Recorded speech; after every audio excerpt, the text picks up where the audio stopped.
Okay. Where's the mic? Just this general area. Alrighty.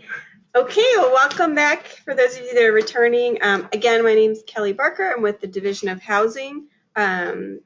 You are in the user sandbox. Thank you for participating in vendor demonstrations for the Colorado HMIS vendor selection process. As many of you know, there are 4 vendors being reviewed, each of which have 2 days of demos and sandbox sessions. There are a small number of participants from each COC participating on site, and others are participating through webinar. Those demonstrations will allow you to experience the database and vendors to demonstrate how their products meet the community's requirements. This is a user sandbox. This 2-hour sandbox will focus on, did I say that right? User, end user? Mm-hmm. Okay. This 2-hour sandbox will focus on the features and functionality for this sandbox, for the user experience. All participants of each session are asked to use the provided scoring tool to ensure each vendor's software is scored in a consistent manner. We're asking participants to be honest when scoring and score based off the functionality being presented. The evaluation tool has elements, topics to be evaluated using a scoring matrix. Excellent means the functionality exists and is easy to use. Fair means the functionality exists but is not easy to use. Or poor, meaning the functionality does not exist. There's further guidance within each tool specific to the functionality. The decision will be based on the combined scores from the evaluation tools will be calculated to derive a vendor score, which will then be compared across the 4 vendors and will ultimately give the community the ability to select the most suitable vendor for Colorado and turn it back over to Rustin. Great, thanks. Okay, so I'm here at the podium, and this is mainly to everyone out in the webinar. I will do my very best to monitor the chat as we go through this session. Basically, the basic agenda for the session today, guys. I'm assuming that there are people that were not in the morning session, so I'll be doing a basic walkthrough of the process on how to use version 6. After I do a walkthrough, I will provide the URL and credentials, which you guys will be using all of the same user credential, unless you're a super admin. You'll be logging in, and then what we'll do is we will enroll ourselves. So we'll use our first name and last name and our children or cousins or nieces or nephews and populate the database so that we can roll ourselves into a program, provide some services, maybe do a case note or so, and exit ourselves out of the system. Okay? Before we start, are there any questions? Yes, Beverly? Will you have some generic username and passwords for people who didn't sign up and now want to experience? I will have one account that everyone will use for the user session. It's a user account, so that everyone's in the same place. So we have it set up so that the system, generally, most people set up the system so that you only can log in once with a user account, but you can turn that functionality off. So we turned it off so that we can share that account. For the administrative session, then we have like some specific accounts that you guys will be using. Okay, everyone on the webinar, you should have received some documents that were probably on the bottom of the link of the webinar, I'm assuming. Is that where it would have been, Beverly? Which has the quick, some user guides, some like quick user guides and a user guide, which is available for you to review. Okay? Everybody who registered should have gotten it. So Beverly's saying everyone that registered should have gotten that documentation. Okay, so let's jump into it. Let me minimize this. So I'm going to use Chrome to, one more note. And so as we did in the earlier session, everyone's going to have a end user evaluation form. And so my job is to ensure that we get the best score that we can possibly get. And that is to make sure you guys mark excellent for everything. And so at certain intervals, I'm going to walk through the score and make sure that we've covered it to your satisfaction. If we haven't, then maybe I need to explain it more, but I've reviewed it and I feel that everything on here should be excellent, and so we should get top marks. Okay, so and anyone on the webinar, I can forward you a pre-filled form to make your life easier. In the event anyone wants one, just raise your hand and I'll take care of that for you. Okay, so okay, so I'm going to log in. I don't know if you quickly noticed, one of the things we do as it relates to security for our product is we make a URL that's easy for the human to understand. And so for this one, it was just UAT at adsystechdev.com. But it goes to this longer, secure website, which has TLS security and SSL security and all these wonderful things. But just wanted to make that as a note. You're not going anywhere. So right now, no one's going in. Everyone's just kind of watching what I'm doing. Some of you were in the session earlier today, so you're going to see pretty much the same thing. Oh, share my screen. Yes, that helps. Can't see it. There we go. Now you guys can see it. Okay, so so for right now, we're not going to have anyone touch their keyboards. You're just going to kind of sit back and listen. I'm going to walk through it and kind of show you what we're going to do. And then after I do it, then we're all going to kind of do it together. And then after that, then you guys will just kind of have access to the system during this session and ask questions, and we'll be able to answer those questions. That is available. That seat is available. That's yours, Roland. Yeah. Okay, so let me log in. Let's see why.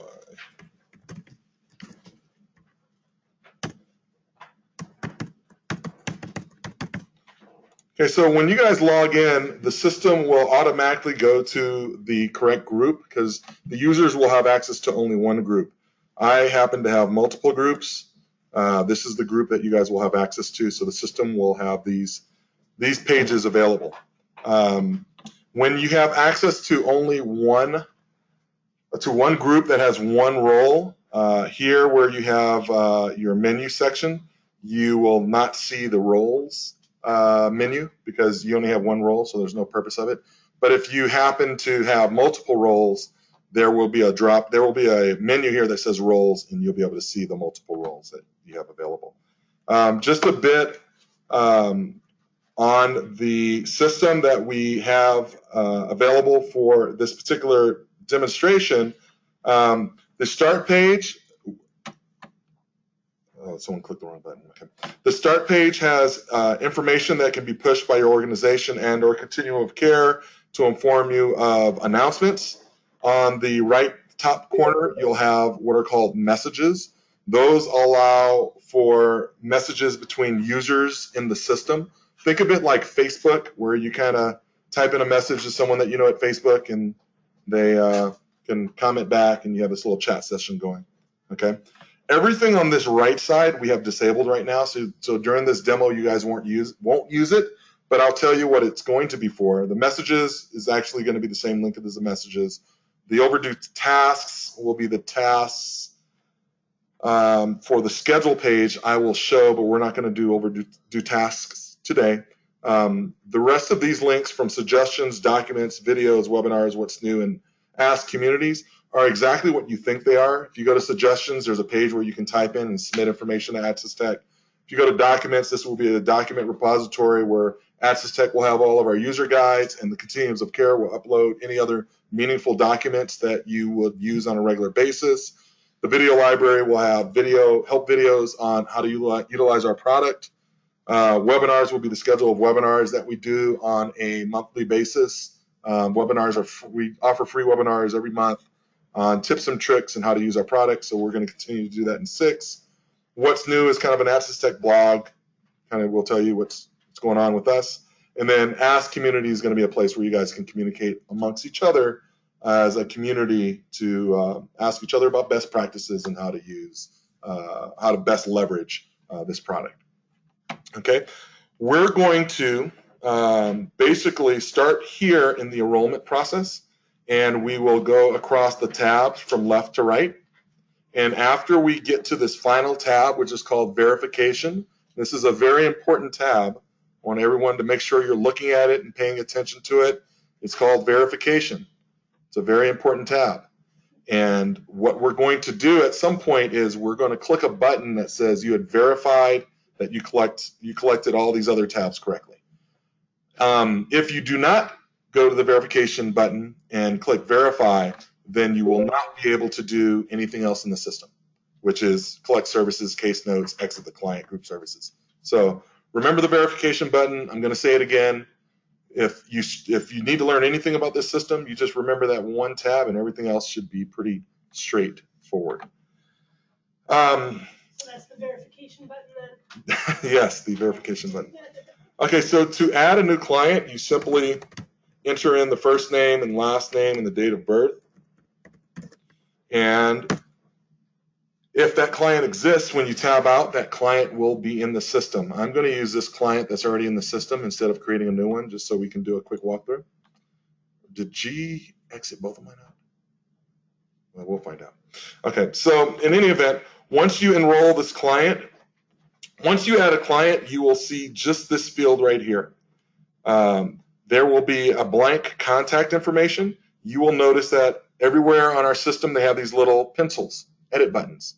And so to populate anything that's blank, you simply click the edit button, populate the information, and click save. Pretty straightforward. Contact information isn't required, but you can enter it in. If you want to have notes as it relates to the household, you simply click add, enter in the note, and click save. We have what's called a note type. If you mark the note type as alert, similar to version 5, we will put an alert on the screen.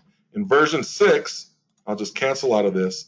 The alert here is this little glowing amber around my account. And so if you notice that, that means that you have an alert and you can go check the alert. The alert also pops up in other places in our system when you do certain things. For instance, swipe cards.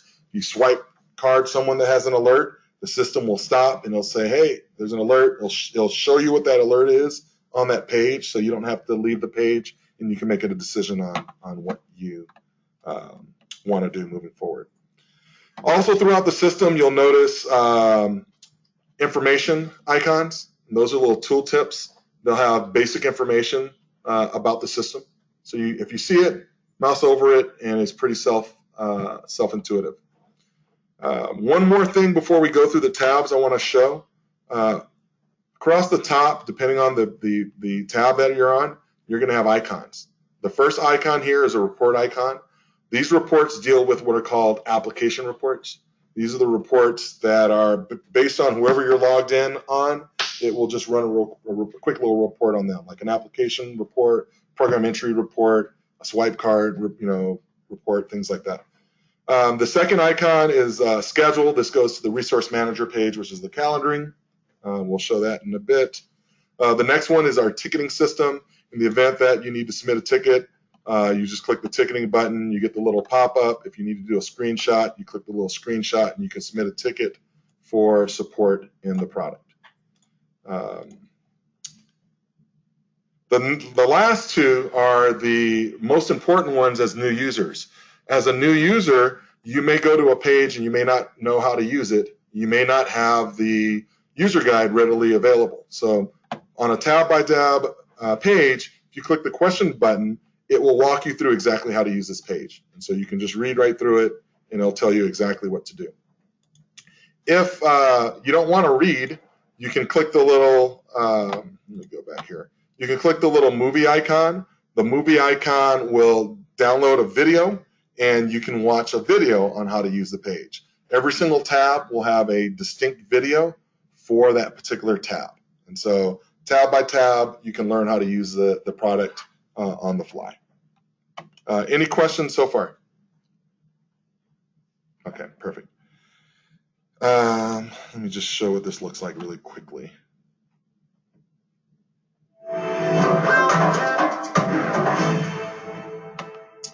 And I'll stop it as soon as he starts talking. During this video, you'll learn how to search for a client's existing account. Okay, so you'll learn how to search for a client's existing account and so on and so forth. So he'll walk you through it. Okay, You move right to left, so the next tab will be household contacts. We have certain categories that exist in the system. For instance, emergency, medical, school, company, and then we have other for any other category that we didn't collect. You simply click the add button, you enter in the information, the pertinent information, and click save, and it will store an additional record underneath that category. Pretty straightforward. Now we're at this point to enroll someone in an application. So far, the only information that has been required is a first name, last name, and a date of birth. So 3 bits of information is the only thing that you need to collect. You technically could go from account profile straight to application, and you need to enroll a client into an application. If a client has existing applications, you will see them here. This one right here, MCY, that stands for Mercy House. SSVF, that's a veterans program that they're enrolled in. Same organization, Mercy House, PATH.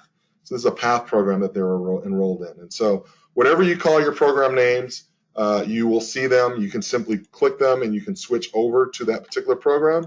And the rest of the information here will be related to the program. If I'm going to enroll someone in a new program, or if there are no applications here whatsoever, I simply click add. I select the appropriate program, and so you guys will have access to this list. So for instance, you collected, I don't know, ESG or what have you. Or you know what, let me select one so you guys can see something. Okay, so you select the program, you select the household member that's applying, right? You put in your program date. The rest of this information will automatically generate, so you don't even really need to worry about it. Our product has what are called domains. And so the federal guidelines has groups of services. Sound is going in and out. I'll try to keep my face toward my mic or toward the computer. So HUD has requirements that or guidelines of the types of services that you collect based on the program type. And so, for instance, if you run a HOPWA program, there's certain services that you're going to generate. If there's a PATH program, there's different services, so on and so forth. These are the groups of services, so I can simply select the groups of services that I'm going to be working on for my particular client, and then just go ahead and click Save. So here I'm just going to collect both of them. I'm going to say this guy enrolled, I don't know, back then, and go ahead and click Save. So now I've created a HOPWA program, an application for this client. It's there right now. So now that I've created an application, this client is enrolled in the program, I go to household members so I can deal with the household as it relates to this particular client. If the client, if that household was already in the system, you can click this select button and you can see the household members that are part of that client, and I can associate them to this particular application. All of them or some of them, and I can update the correct date as the date those clients engaged with the head of household member. And simply click Save, and those clients now are part of the application, those 3, right?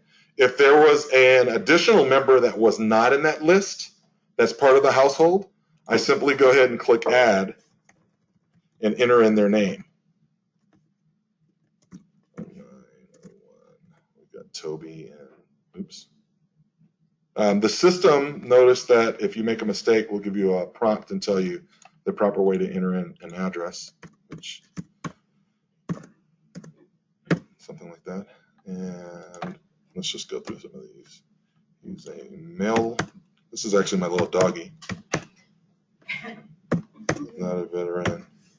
Never been married. Whatever that's there, whatever that's there, whatever's there, whatever's there. I'll say he's a child. Right. The blue ones. I want to mention the verification ones. Okay. So note on this page, there's the page. What's the most important tab in the system? Which one is it? Verification. Verification. Okay, good. So the verification page, you'll notice these V's. These V's are data that's going to be cross-checked when you get to the verification page. I do not have to answer, and as a matter of fact, I will leave one blank so I can show you guys. I don't have to answer this now. As a matter of fact, I don't have to answer any of the verification questions right now. I can simply save and continue to move forward. When I get to the verification page, that is when I tell the system I am ready to start to provide services to my client. Right now, I'm in the data collection mode. I'm trying to collect information as it relates to all the requirements to have in the application for my client. And so I'm going to click Save. When I click Save, HUD has some requirements which are called data quality codes, and you can simply just put those in here on the page and click Save. So I had a question. Can a household member personal data be minimized so that you can get a quick glance at all the members of the household without having to scroll? Can a household member's personal data be minimized so that you can get a quick glance of all the members of the household without? I think they made it grid, their relationship, marital status, education, residency status, so that you can see question mark. i.e. relationship status, marital status, etc. Are you talking about what we're looking at here? Yeah. Just Where we list can the see names all or of the whatever. people in the household. Oh, so yes, Will said yes. So can you guys see his thing pop up? Or am I only seeing? Okay. I'm still not exactly sure. Is this what you're looking I for? want to just say less fields, like the verification. You know, like in verification, We don't want to see the relationship status, marital status, that stuff. We just want to see the list of When you clients top together. and open as needed, but then let it collapse back down when all you're doing is Only looking showing at the the names. members. Oh, the names. Yeah, so one of the things that we will be doing is having a sandbox where, for instance, like on the other tab, we have suggestions. So if we want to shrink things, you know, that's something that we can add. That's not a big deal. Right now, I don't have it set up so that I can shrink them. Right now, I just scroll to see the people that are there. But adding that wouldn't be a big deal if that's what you want to have. I'm sorry? It's my wife and son. Okay.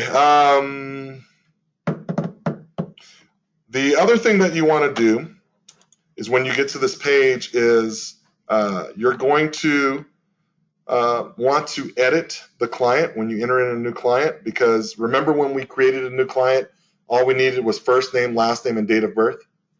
This client actually existed, so there's other information there. So let's assume that all that other information is missing. You need to come here and enter in all of this other information, as well as the housing type, the housing size, and the housing status, right? And I'm going to keep this empty again just to show you guys something in a second. More data quality codes. This is for the address, and so I'm going to save that. Okay, now I'm at the point where I can begin to do assessments for this particular client. In this program, this HOPWA program, I have a case plan assessment that I've created. I've also created the standard HUD questions, which is really the program-specific data elements. When you click the plus button, it asks you, who do you want to generate these for? And I'm just going to generate it for one person, just to save time. And here I generate all of the HUD questions. Now that the questions are here, to answer them, you simply, like all other pages, you click the edit button and you go through and you answer the pertinent questions as it relates. And these are all, it's long because these are the federal requirements.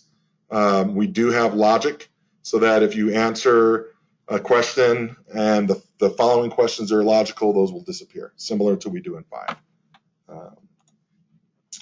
So I'm going to skip the HUD questions and go to the next tab, which is income. Your income tab, same thing, you go to the page, you notice that there's no income. I simply go to the edit, you select the frequency and put in their salary, and it will generate that data, right? Same thing with non-cash benefits. So I'll just select a couple of items and it generates it right here. And the rest of these guys, they already have information in here. Toby doesn't, so I know I'm going to need to collect information for him. And we'll say he has some insurance. Why not? Okay, and that's it for income. Real quick, really simple. Notice the system calculates the monthly, yearly, quarterly, poverty percentage, AMI, and AMI range for case management. Now, depending on your program, you may or may not have required documents to collect. That's a program setup. Some programs may say you're required to collect this document, and so the system can be set up to do that. In this particular example, we're just required to select the identity, and to be able to collect that information, you simply hit the little update document button. I select whether it's going to be a file or image or from a scanner. Our product allows you to plug in like a USB scanner. And if I click the scanner, you can drop a piece of paper in it and it will scan that document into this location. And so, I don't know, identity. Let's see if I have some images in here. Who is this? Mark. I got a picture of Mark. There he is, playing baseball. So notice that there's a legend here. This in black means not provided. This in yellow or orangish says not verified, and then green means verified. So notice black means it wasn't provided. Orange means it hasn't been verified, but obviously I provided a document, and then to verify them, you just click the little verification button and the date that you verified it.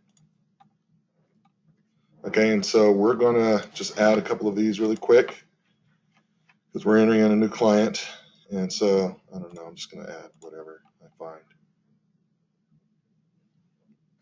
And while I'm doing this, are there any questions on the webinar, from the webinar?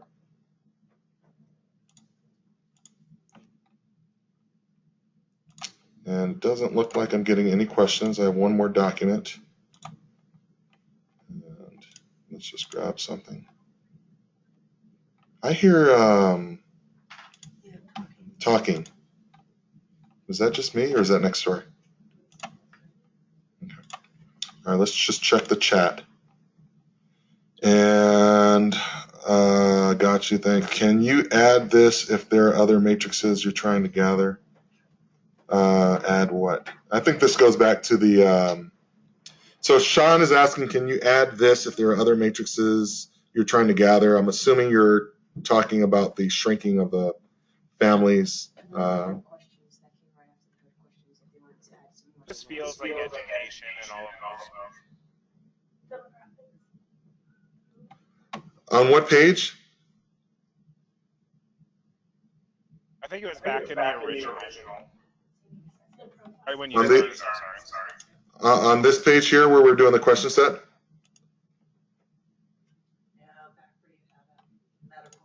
On this page here, the household members? Where it asks like name, education. This here. Yeah, so this has all the information that are required. These are universal data elements which are required by HUD. And so we could hide them if you had a non-HUD program. Yeah, we have a place where you have customized fields, and then you can just name those fields whatever you want and add to that. Does that answer your question? Yes, thank you. Okay. Okay, so once we finish that, we go to my favorite tab, which is verification. The verification tab, basically, when you set up a program, you can set up rules which dictate what are you required to collect before you can start providing services to a client. And so when you click the little button, it comes up here and there are results. There's a failure, and it says that Mark and Maria, they need a Social Security quality code to be filled out. And also, this isn't collected for these particular clients. Okay, so there's two ways to deal with this. The first way is I actually go back and I enter in that information, right? The second way is I can do request exception, which will submit a request, an exemption request to my supervisor, and my supervisor can authorize the verification to move forward. Okay. But what we're going to do in this demo is everyone's going to enter in all the information because we don't have a supervisor here to accept your exemptions. So let's just go back. One other thing to note, once you do the verification and you have items that failed, you get this widget on the side. And there's 3 widgets here. I'll explain the other 2 in a second. But this particular one will show you the items that you need to collect. It says Social Security code for Mark and Maria. So I'll first do that. And then this is the disability for Toby and Rushton. Actually, I'll just do that one first. And so that's right here. So I got to fill that one out. All of that's filled, so that's good. Mark had some information to collect. It was, I think, the quality codes, which is here. And we'll say that he refused that. And then Maria had something. I think she had the same thing. So we'll say she refused that. And then this one was here. And I think that was it. Is there the possibility of building into the widget a link between the information that's missing, rather than having to look at the list and then trying to go back and there's a list of multiple things and try to find each one on each client? Right. Yeah, this right button right here will take you right to the page. This link here, yeah. And it does it by, by the tabs. So there may be it'll group it for you. Okay, so I can go back here and do a check. It says everything is done, so that's good. And then go to the verification page. So I can either use the widget or I could have just clicked the verification page. In any event, I'm back on the verification page and we're going to go and verify them. Notice now I'm not requesting an exemption. I can complete the verification. That means I've collected everything that was required and I can move forward. So now that I've done that, I can now begin to do basic case management services for a client. I go to the services page. Remember I had those domains in the beginning, those little check boxes that I said these were the HUD's rules for services that they're organized. So they automatically pop up here.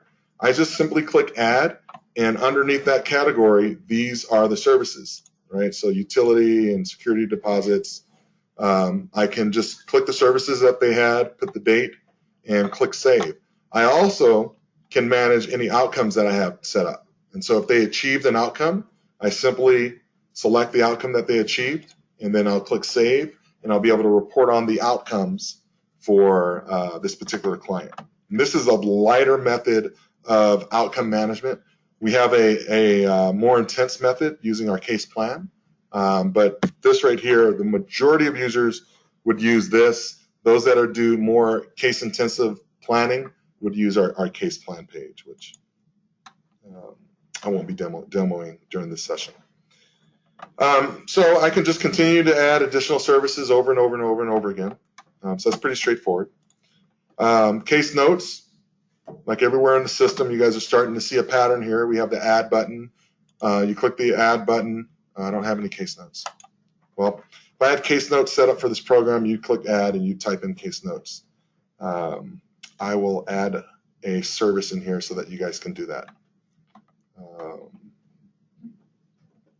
Yeah, I'll do that afterwards. Okay, group services. You guys aren't going to do group services. Yeah. Okay, so the last thing you're going to want to do is you're going to want to exit a client out of a program. So you're going to go to the household history page. Actually, before you exit them, you may have an annual assessment. And so what you're going to do is you'll simply click the add button here, which is basically creating a snapshot, and you can pick the date that you're creating that snapshot for. And you see I have the snapshot here. Once I highlight it, I can go and look at that snapshot information. I can modify their demographics or income or their non-cash benefits and the rest of the household, right?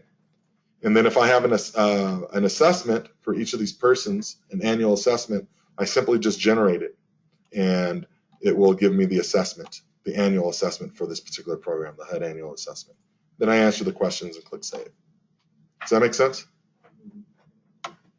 Okay, and you can do this as many times as they're in the program. Typically, the HUD asks for the annual assessments once, basically every 12 months.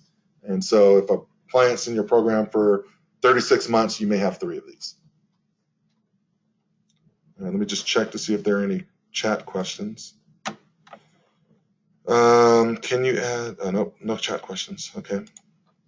So are those black questions the ones that fold up into it if the logic takes you down there? No, the reds are required and the blacks are like not required. So If I click no there, but yeah. got rid of those. Yeah, that one was red though. It was just a required The ones question. underneath it were black. That's- Oh yeah. They're not required. Yeah. So yeah. So there's various logic in here. There's logic based on an answer for subsequent answers. So that's one way that we do logic. Another is I've already collected a lot of information about the client. I know that the client's a male. I know they may be a veteran, or maybe they're not a veteran, and some other information. And so I wouldn't ask a question about, what war were they in? Because I'm not a veteran, so why would I ask that question? So there's 2 different ways that we handle that to minimize the amount of questions that you have to answer. Do you still have the copy function or a way to cascade the questions? Yes, see this button right here? This one is the copy button. I didn't see it. That's why I didn't point it out. Oh, you knew about it. Yes, the I was copy. hoping that it would still be functioning, or if you had a default to always cascade these types of questions so that then you're just updating or something, but we still have the copy functionality. The copy functionality is here, yes. Okay, so once I've done that, the last thing I'm going to want to do is ultimately exit this client out. And so to exit a client, you click the begin the exit process and you select an exit date. And I hope my entry date is, we'll see. So here's my exit date. I go to my details. Now I'm on the exit portion, right? I can modify any of the demographics for any of my clients because this is effectively a snapshot at exit, right? And I can click the exit button. I select who is being exited, right? All or none. I can select the dates, and then I'll answer you, Will, in a second. Let me just click a couple buttons, and let's see what you're asking. Will, can the dates that the data elements are saved be changed without removing the data? Can the dates that the data elements are saved be changed? In version 5, the answer to the question had to change in order to adjust the date of each question. I'm kind of confused. Do you understand the question? Yeah, he's saying when you save, in order to get it to issue a submit with the save, you have to change something. You can't just go back and just change. If you hit save and you have to change anything, it does not give you the save doesn't give you the submit button. Okay, so the answer is if you click save and you do not change anything, it doesn't give you the submit button. Right. He's asking, can we make it still give you the submit button, even though? That's fine. That's the sandbox. Okay, so that's something that would come up in the sandbox if that's something that the group, the continuum of care wants to have. And we would have to just change that in the settings. Just turn it off. Okay, so the last 2 things is destination, right? Well, they're not going to foster care, whatever, hospital. And then an address if you had an address, and then you click save. On the top right, I didn't click it, but you see that there was is the follow-up needed. And once you do that, the client is exited. Let me see what that message was. Chat. Okay, so any questions? Last thing I'm going to show really quickly, and then we're going to have you guys all log in and we're going to walk you all through it, is just a couple of places where you guys will run some basic reports. So for instance, here on the household members page, You'll notice a little icon here, which will generate your swipe cards. You guys are using swipe cards. And we'll let that generate. I think the report server must have been reset during lunch. Okay, so while that's going, we also have the icon here, which will run reports based on what tab you're on. So this thing looks like it woke up the report server, so let's just go to a different page and see what report we have here. We have no reports on this page. Let's see if we have any here. No, there's none on that page. Yeah, they didn't put them on all the pages when I was doing the Put them demo. on the application, just check the application one. Let's see if we have some here. Nope. Okay, well, I will. If there are reports, those reports would be showing up with the little report button. Okay. So right now, what I'm going to do is everyone on the webinar, you can't see what I have, but you guys should have these quick sheets, these user guides. We were asked to provide user guides for this session, so you guys can like take one and pass it back. They're in a specific order. Yeah, just take one and pass it back.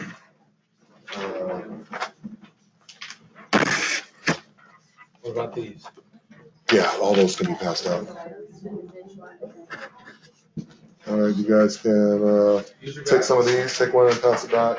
And check the page numbers, because some of these they may be multiple pages, and some may be one page.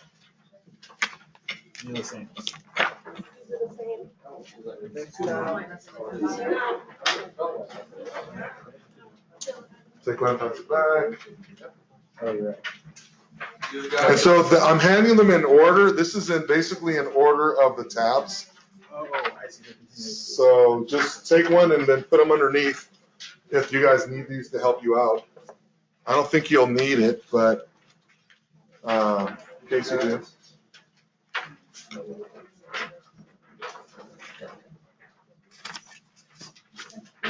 User guide. There you go.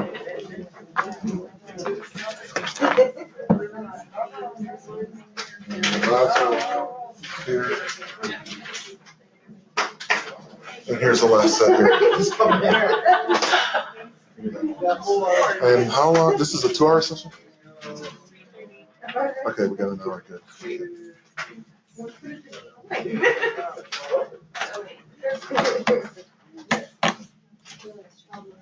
Okay. Are the PDF files we were sent on our invite to the webinar? Yes, Phyllis. Okay. Okay, so what I'd like everyone to do is to open up a browser, either use Chrome, Firefox, or Edge. Netscape. No, we'll pass on Netscape. No Mosaic. No Mosaic.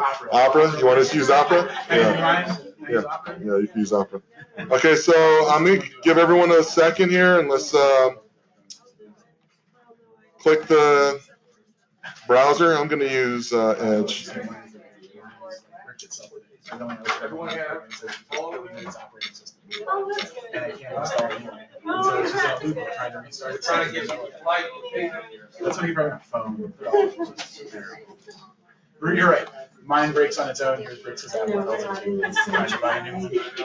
Better your printer. Sorry, you're than 2 hours old. ours. Everything doesn't work anymore. I actually have a notebook that's 10 years old. I had a friend give me this laptop. He was like, leaving the country. I was like, oh, this laptop. Like, my friend used it. And it's just like bricked with like malware. And I actually just turned it. Rebecca says, I can only see your screen, not mine, in order to get to. Oh, that's going to be problematic. Okay. Can you guys keep it down a second? They're having a problem hearing me, and I got to kind of think about this on the fly. I'll let you guys know what my challenge is. So we have a bunch of users right now that are in front of a computer watching me show them how to use the system. They need to use their computer to do what I'm about to ask them to do which means they won't be able to watch me, which is kind of a conundrum. So what I would say, ditto. So what I would say is, for those of you who are on the webinar, what you're going to need to do is just minimize the webinar so you can't see it, and then pay attention as I walk you through the product. It's really easy to use, so I don't think you're going to have a tough time, but you're not going to be able to watch me and use the web page. So go ahead and minimize your GoToMeeting sessions and open up either Chrome, Firefox, or Microsoft Edge if you have it. And what we're all going to want to do is we're going to want to go to UAT, which stands for User Acceptance Test, .adsystech, that's ADSYSTECH, dev, like development, DEV.com. Adsystechdev.com. When you hit return in the browser, it's going to redirect you to a very long URL. And so let's all do that.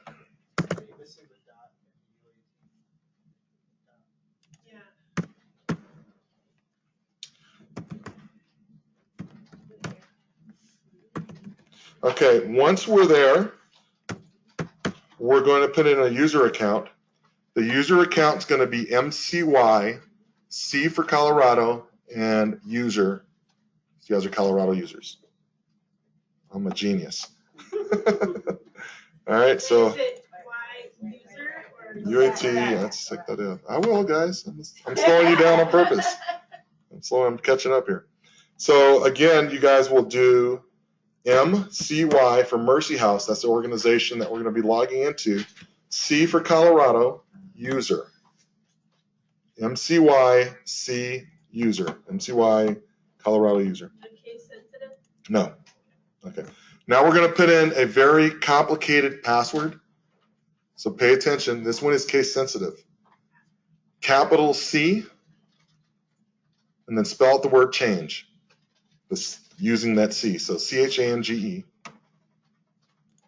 Lowercase m, lowercase e. Change me. Change me. And then hold the shift button down. And while holding the shift button down, you're going to press on top of the keys, not if you have a right keyboard, but on top of the keys, shift 1, 2, 3, which is exclamation, ampersand, and pound. Okay. So we're going to type in change me with a capital C, all one word, no space, and then shift 1, 2, 3, which is exclamation point, ampersand, and pound. And then you guys should be able to log in. I'm going to give everybody a second. And anyone on the webinar, if you're unable to log in, let me know. And I'm going to just hold up for a second. All good. Thank you, Renee.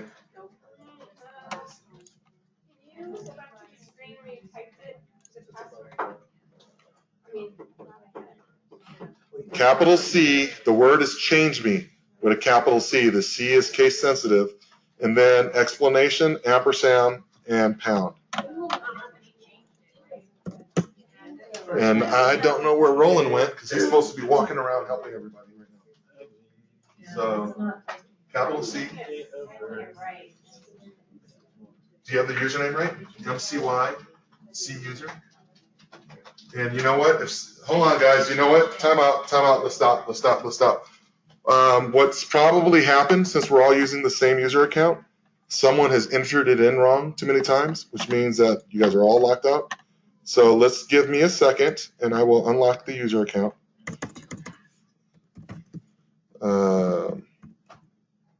Yeah. My bad. Yeah, all right. We know who did it. All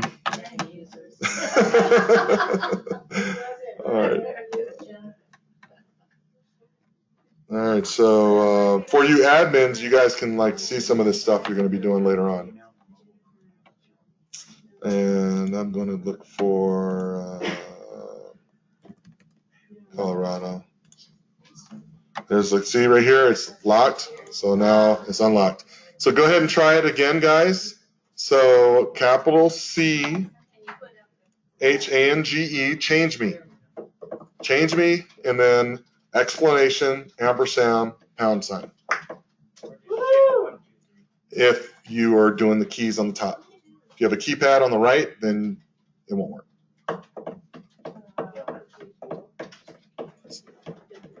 But shift 1, 2, 3 is what we typically do. Okay, I'm gonna walk the room, and anyone on the webinar, just message me if you can't get in. Okay, looks like everyone in the room is in. Well, let's see if it's locked again. Hold on.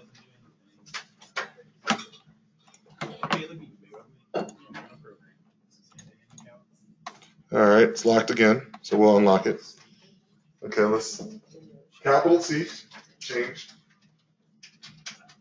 Did you do change me? Are you sure? I don't think you did. There wasn't enough letters.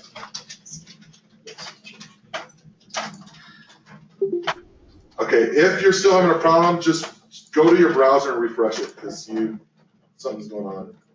And then try it again. Just to be clear, everybody can get in with the same password. What's that? Everybody can get in with the same user and password, just to be clear. I'm in a connect. Yes. So Yes. Okay. Okay, you guys good now?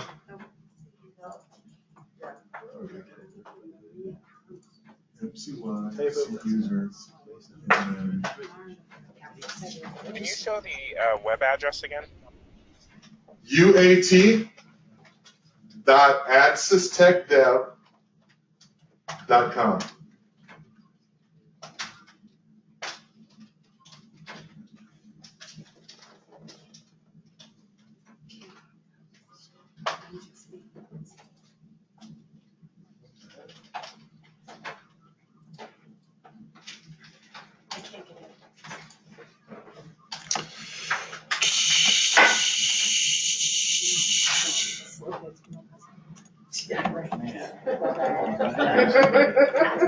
Okay, anyone that can't get in, close your browser completely.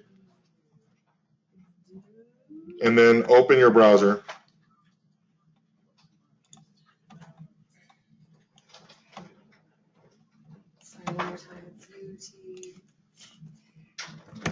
UAT.adsystech, dev.com. And it will send you to the right place.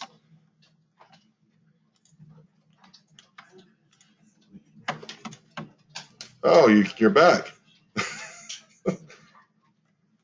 I've been bouncing around like a rabbit.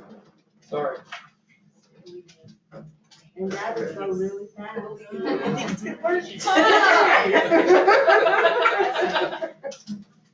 Well, everybody's logged in and creating Somebody accounts. locked the account the first person that tried it, so that they can log in.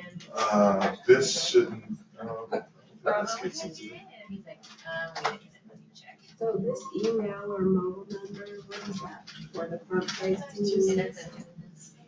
Yeah, we have to decide whether or not, if you're gonna run with the No, four, so I you see you. want to have a number. Okay.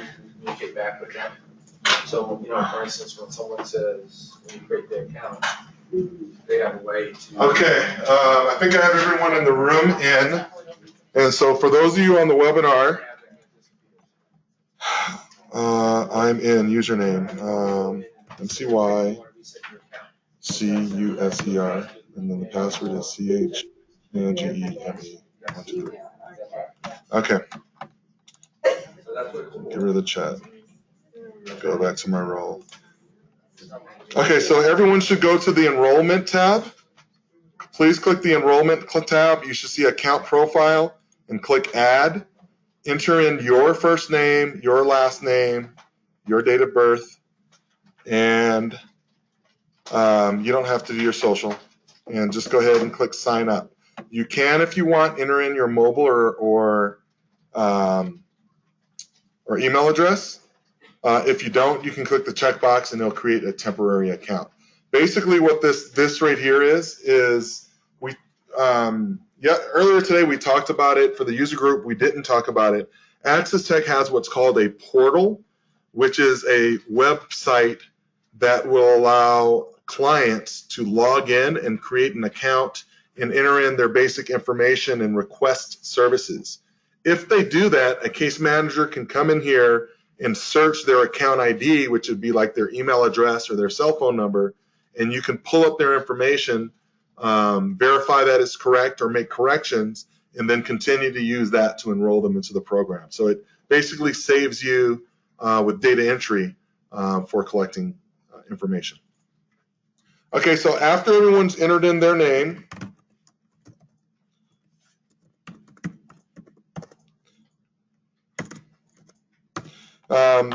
you should be able to see contact information.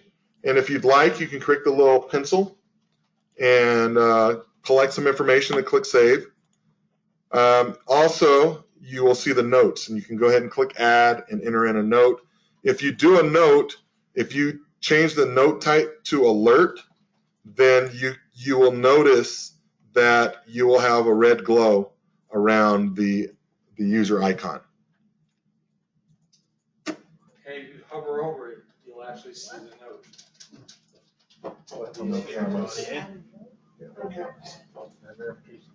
Where do you want it to go? If you want to add a note, actually note. So you can put in the subject, drug issue, whatever, right? Here. Okay, so hey, this is, well, I guess we could just all do it slowly together. We'll just take our time. All right, so if there's someone that has not finished the account profile page, raise your hand really quick in this room, and then I'll assume you guys are at the same pace with the webinar. Okay, so we'll wait a couple more minutes.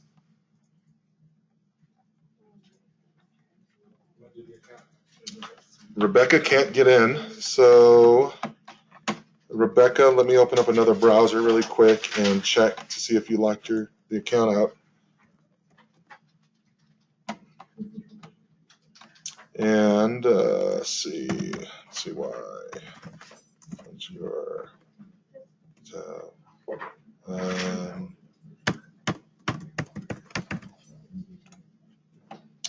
see, Adsystech and roles. So right now, just so that anyone listening to my voice, I'm basically checking the user account again. Someone's locked out. And I will be unlocking the account again. So I'm going here. I select the Colorado user. Where do they go? Yeah, this is it. No, it's not locked. So Rebecca, you can't get in. Rebecca, go ahead and close your browser and then reopen it and look above. You're going to go to this URL. I'm going to type it in the chat. I'm using Russian James as a username. No, Rebecca, the username is above. It says MCYC user. So user name is MCYCUSER. The password is capital CHANGEME, exclamation ampersand pound, and that should get you in.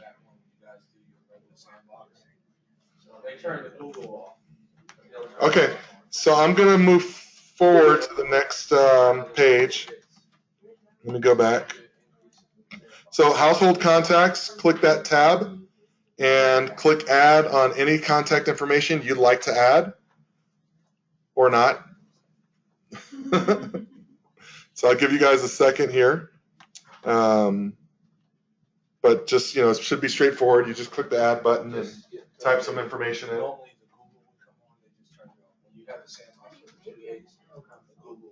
They're already head of household, the first person. Oh, so you're entering in information about, you're doing contact information. So you're entering in, someone that would be in your Rolodex. So we can get out of here. Yeah. You It have to can't, select one of these. Yeah, you can select the contact. Those, I mean, we can populate it with other values. Right now, that's just kind of what we have because we haven't engaged live with you guys. Who would I ask? this would be. So like your doctor, you could put in a medical doctor, you'd say your doctor's Gran Uba, and here's his phone number. And so now they have an emergency contact for your doctor, right? Those are all the emergency contacts. So contacts. all the contacts are really contacts related to the household. Kind of all of them are effectively some type of an emergency contact. You know, your doctor or the school or your job, you know, and so it's not required. It's just if you want to have contact information related to that household, you can enter it in, and we have some reports that allow you to look at that. Okay? Okay. All right, let's go to applications, and I'm going to ask everyone to use a specific application. So we're going to go to the Applications tab. We're going to click Add, and we're all going to choose the Path one, MCY Path. Because I know I set some stuff up in there that should be, you know, there should be services and case notes. I didn't set everything up. That's a lot of work. Can I just say one thing? Yes. The safety measure as far as like, are you sure you want to leave? You haven't saved everything? Mm-hmm. It seems to me that the question and the answer is the opposite of what is intuitive for me. Mm-hmm. So, Yeah. and this is like with the current system that we have right now too. That's Yeah. like, I go to cancel it because I want to Stare right at that man right there and tell him. stay where I am. Everyone stare at him and tell him. And because that's what's intuitive to me, that I have to press OK in order to stay there. Do you know what I mean? Yeah. She's not the only one that feels that. Yeah, I know. It's come up. But bring it up, let them hear it, and it's something they can change. We can obviously change the language. Is that like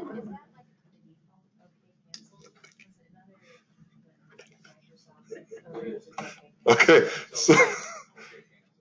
So Path program, please, and then select underneath the domain, select everything, so that we'll make sure that you guys have stuff, services.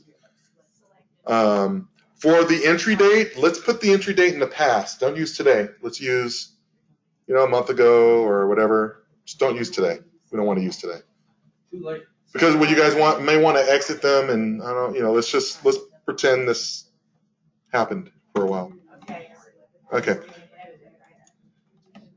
Yeah, click the little, yep. There it is. For the program status, applied or pending? You can leave it blank.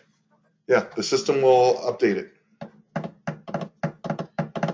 Okay, so I'm going to assume everyone has created the application and saved it.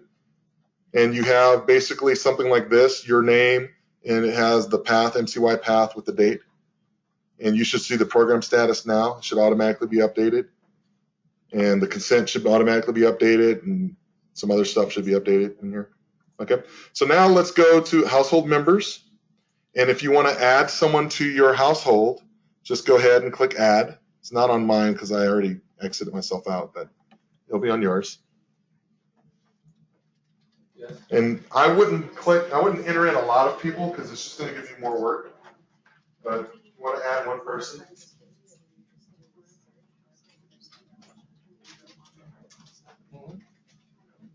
We'll show you. So add an extra one that you want to take it out. Is there not just regular income in the income? What do you mean? Oh, Yeah, those are HUD. Those are all HUD requirements, the way that they do it. Yeah. Right, show them how you can take, the question was regarding taking someone out. So once you take someone, oh, you can't. I'm exited. Taking someone out of what? Of the household. Okay, so if you added someone in this household, there'll be a little X next to these icons. And so if you made a mistake, you can just click the X and you'll get a pop-up, and basically it says, are you sure? And then you can say, yes, okay.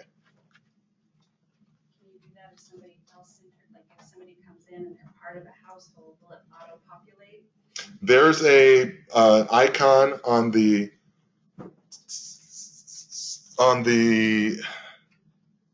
is it household or select or application? Oh gosh, either the household or the application that says select all. and you can just check the, go ahead and after you finish entering that person, I'll show you.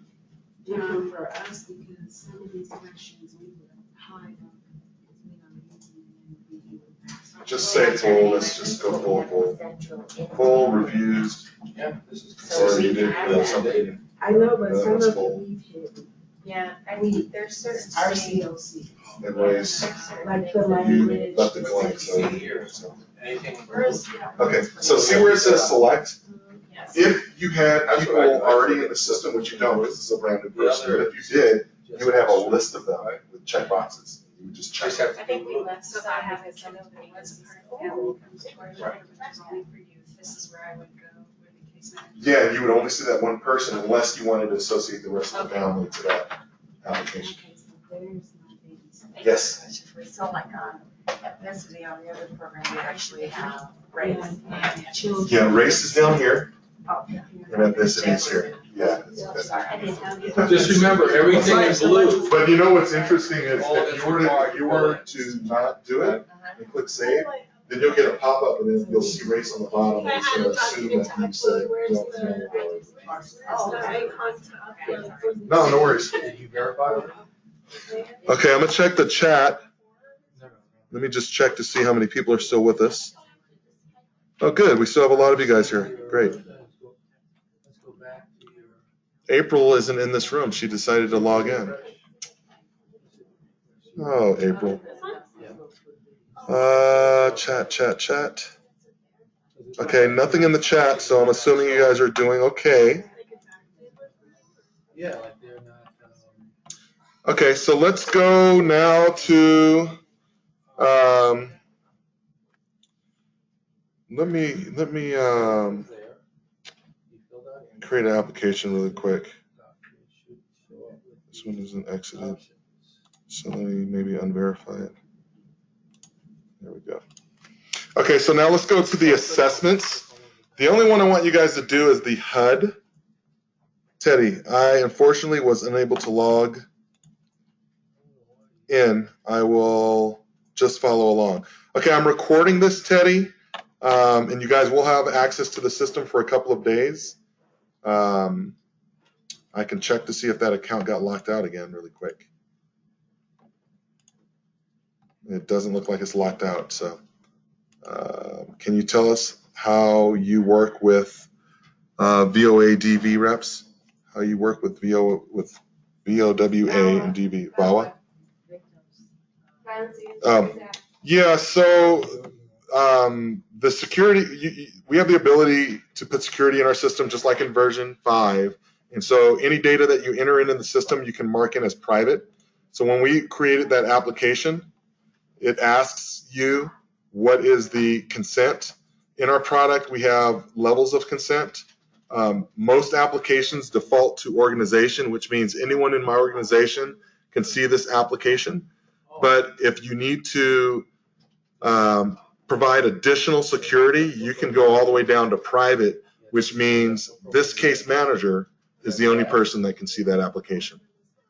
Beverly. Another thing is that if we were to select this product, the VAWA people would not be in the same database as the HMIS. Beverly also says that the VAWA people would not be in the same system as HMIS. We would have a separate URL. Although our system could handle it. Just We'd ask for 2 separate URLs. okay. We would be secure. We do medical and seniors and Allowed, the actual DV shelters aren't allowed to provide HMIS. If your local HMIS, they physically want separation, but you do 2 URLs. So the product would be the same, it would just be 2 separate. no worries. It can, no. Do you do that for any Now other it's gonna copy COCs? everything you have from the previous one. It's gonna be there, right? No, most people, our security is really tight. They're not allowed. It's giving you. Yeah, if it's illegal, then you just have a separate system. That's not a big deal. I had a question over here on the left. Is in the version 5, you really couldn't change the chronic wholeness questions for other people in the household for this, we can have different answers in version 6 for all the multiple members in the household without breaking their. Right. So you're on an assessment right now, right? Yeah. Let me. Yeah, because he does it by individual. So you can do it. Right, each of the individual, he's just asking on the question set. For Oh, right. And you just select which individual you're doing it for. Okay, so Sean, the question was, when you're doing an assessment for a family and you had multiple members in your household, can you have different responses for different family members? And the answer is yes. Is there also some way to roll it all up under a single family? That's possible, but the challenge is that there are certain requirements that HUD asks for. So HUD basically says that each client that's enrolled in a program needs to have their data collected. And so what we do is we manage how to streamline that as much as possible, but we can't get around HUD saying you have to have these extra, a specific record just for them. You know what I mean? Yeah. Also, there may be possibility of validation rules for certain parts of that. So that opportunity is there, right? Because you have segmented it out. Okay, so after we do our assessment,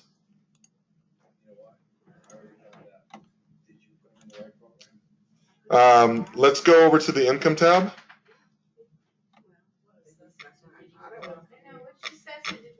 We want to do the HUD assessment. Just click the little plus button next to the HUD questions. And if you want to answer them, you can click the little pencil after it generates them. Or if you want to save time, you can just not do that.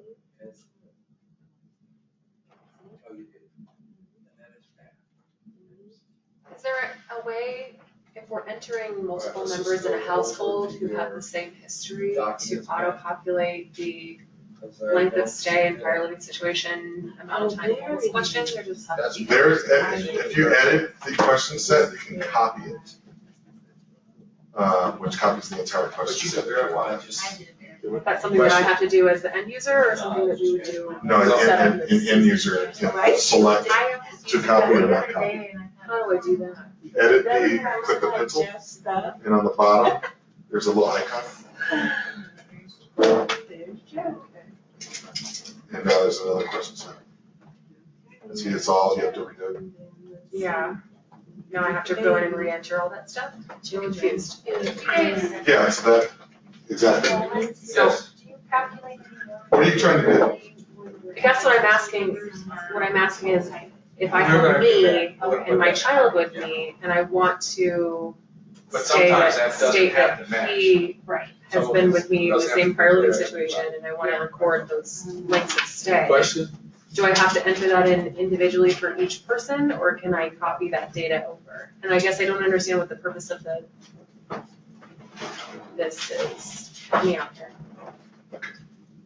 You're on edit questions right now. Yeah. Okay, so you're answering the questions for that particular client. Okay.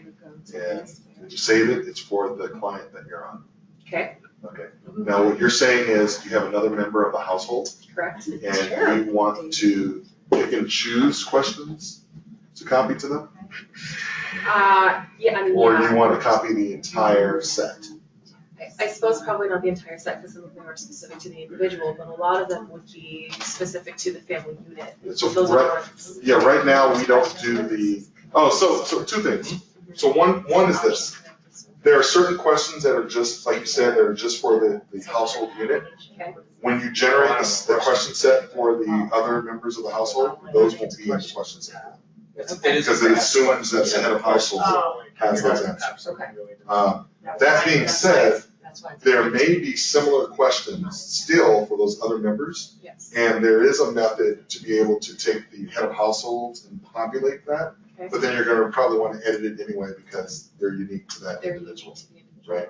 But the ones there are certain questions that are household global, and those don't generate for the remaining members of the household. Got it. And we can apply So, and then again, what is the purpose of this copy button? What does that do? Roland, you want to help her with the copy There's questions? certain copy rules that we have. For instance, if you had a previous, it would take your motion. Okay, so For the same person. Right? after income, we can go to the documents page, and there's the identity. You have 3 icons.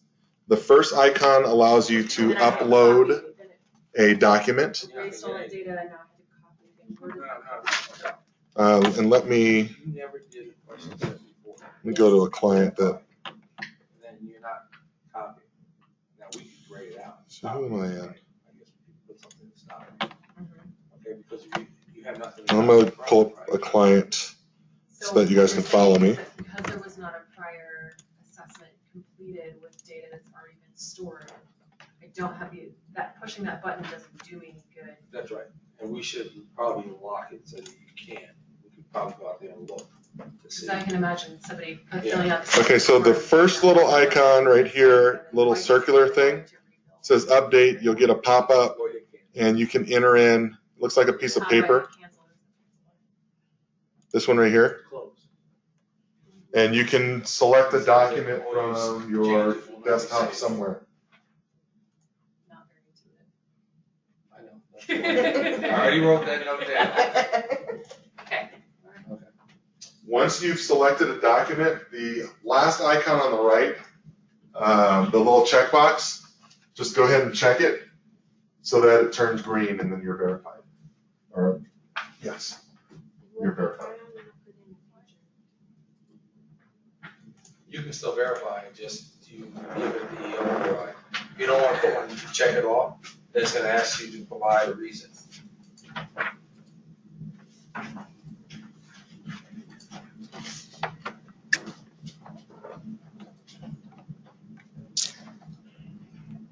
Okay, now that you've verified your document, go ahead to the verification tab, my favorite tab, and scroll to the bottom and click the verify button. And if you've collected all the information correctly, you'll see a button that says complete verification. If you're missing information, then it's going to say request exception, and in the messages as you scroll, you'll see where you did not collect some information, and we're going to want to go back and collect that. All right, can you verify? I had to go back and put in more information because I couldn't. That's okay. And remember, you have this icon here, the widget, that will show you, and then you can click the links to go back to collect the information that you missed. The little circular thing, yeah. Were you able to verify? Perfect. Were you guys able to verify? I think yes. Yes? No, you're. Well, let's see. I had to check. I'll say no. Okay, nope, you have some items you missed. So where do you go? Okay, so you're going to need to collect that information in order to move forward. And so you can close that. You have a widget right here on the side, and it has like a little circular thingy right here. Go ahead and click that, and it'll take you to the page. Go ahead and edit it, and I can see Billy Bear has nothing, and finish that. Oh, and we're going to do that. Like if someone asks. Okay, were you guys able to verify here? Okay, are you unverified? Go ahead and click verify. The bottom. And let's see what your results are. That's your history. You are missing documents. Okay, so let's go ahead and close. So when you saw. And go to the documents tab. And you were verified on certain things. I don't know why you were. And those, yeah, so all, okay, so let's click this button and refresh everything. Go ahead and click next. I don't want to click that. Okay. And what else you have? Like that. And so you have 2 people that need to collect documents for okay, but you enrolled 2 people into your application, so if you only have 1 person, then you need to remove the other one from your application. Go to the head of household members. Oh, I did see that little, I did see that little. Okay, so this person, and it's going to ask you, are you sure? You said yes. Now we go to documents. And now you just need to collect the flag. So click the little button or just verify it with a blank. It's gonna ask you some questions. Oh, so I Say would yes. say Here's the post thing, is the the reason why we lock it. Are we able to verify? At that point, you verify, and everything that you have. Okay. This is what we're using to do services. Okay, what do you, Even yeah, you can click that. What about when I add a new I'm just household? gonna say, are you sure? Yada, yada, yada. Then you have to unlock it. Okay, and what do we have add left that for new one verification? in, a new date.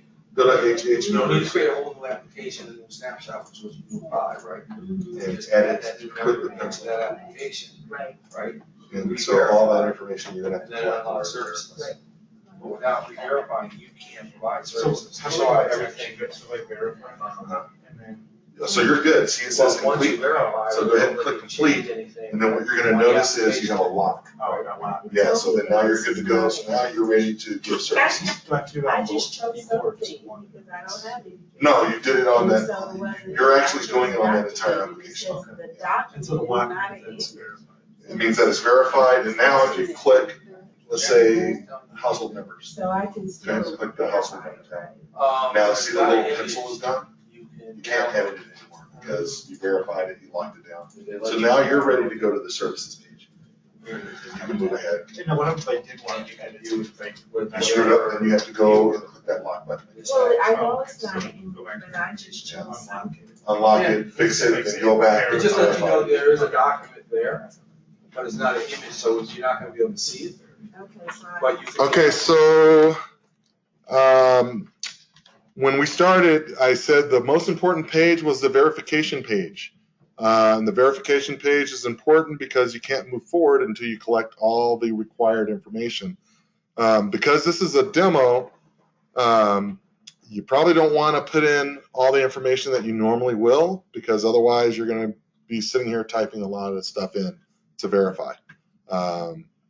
If there's anyone, is there anyone that has not verified yet? Because we need to get you to verify so that we can move you forward. Raise your hand and Roland will help you guys out.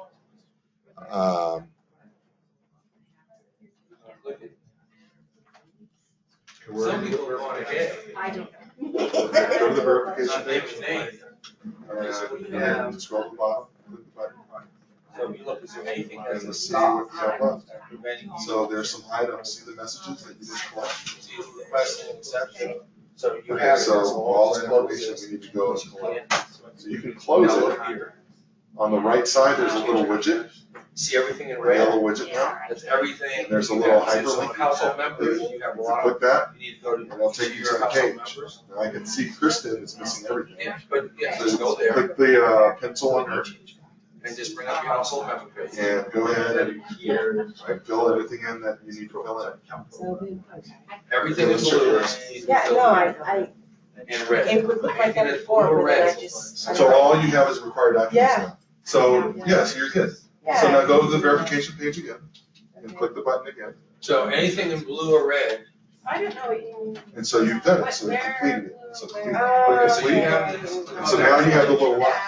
Gotcha. So all of this information is stored, it's locked. To me, the If easiest you go way to back, put the it little on that pencil's is gonna be here. gone now. You can't edit it because you're so ready to go. Okay. So now you can actually go straight to the services. What if I'm just gonna tell you, something like, the okay, secret how would is. I go? If something you go, oh my God, I gotta fix it. Yeah. Just, You just press the button and it locks. yeah, then you can go See back, everything in blue? Okay. but then now you have to verify and you have to lock it. Yeah. Oh, you mean an asterisk? Anything that asks Okay. red or. Anyone else needs help verifying? And I'm gonna check my chat. Oh, you did? Let's see, can you tell us, oh, we did that. Sean, does that meet HUD requirements for alternative database? Beverly, he wants to know about HUD requirements for an alternative database with the DV and the VOWA, Yabawa, yeah. He's asking if you, by you guys having separate systems, does that meet the HUD requirements? Takes you to the. Sean, Tell him that the comparable database has to do with, is the database able to produce the required reporting? And so if we have a separate URL and it's this product, it can produce API. Sean, the answer is yes, and Beverly will be happy to take any emails or direct phone calls to further clarify it. Kill that man. Rebecca, not yet. I'm assuming that's for verification. And let's see what time. We have half hour? We have a half hour.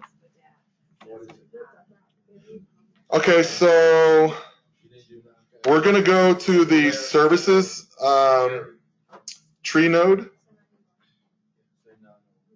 You guys should be able to click services, and you should see services, the path services. I'm on Hop, so you're not going to see this. You're going to see something similar to this.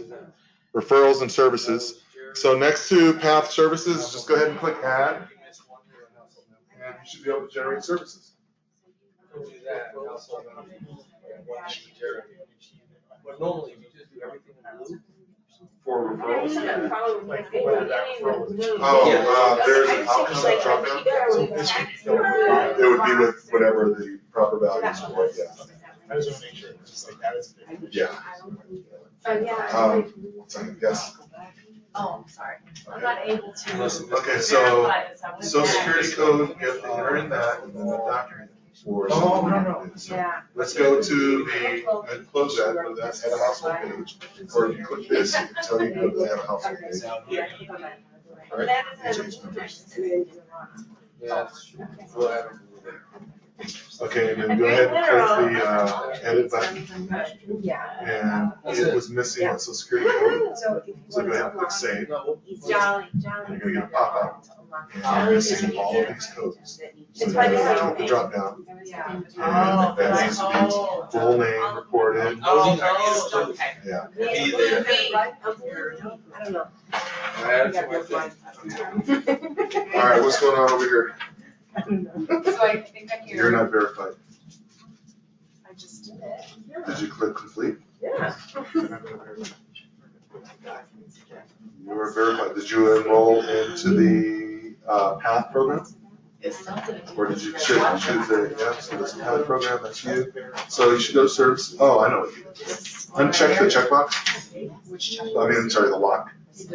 Go to applications, applications tab, and edit the application. Pencil. There's some checkboxes in the beginning. I said make sure everyone checks all 3 of those. Those are your services that you can provide. Now, Now go back and verify so we can walk it down. Well, when you do it in the beginning, then it'll be done. But we inevitably You verify, On the enrollment, and now you the can do service. application, you have to check all your domains, where you're gonna provide services. The program setup, check all. Now you're like locked up, so I would just. Yeah. Something happens. Yes, question? Okay. That's all right. All right, just go to enrollment, then do a quick fuzzy search. You don't have to type the whole thing, type the partial. Or who?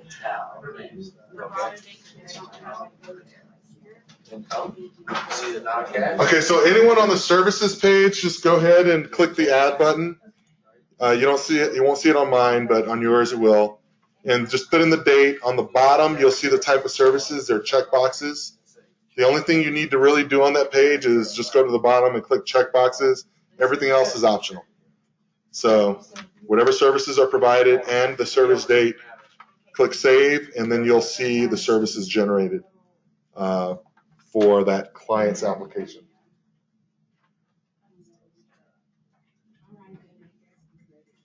Anyone need help with services? Hey, what are we? I need help.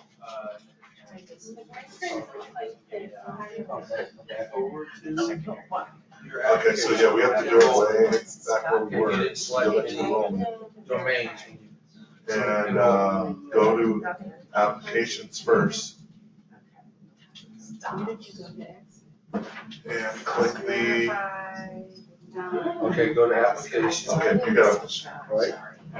Go to applications. I'm clicking. It takes a couple clicks. Go to edit. Edit. Is that the edit button on the application? Oh, because you verify. So when verifying, you gotta unlock it. Otherwise, you can't edit anything, we're not gonna allow you to, right? And just go here, and you see the edit button, just click that. See these, check off which of these domains you want to provide services. So just check all. And all this stuff No, you don't, there's nothing to fix. This is just where you want to provide services. You already completed now verify. Searched. Which will be no problem, right? Because you already.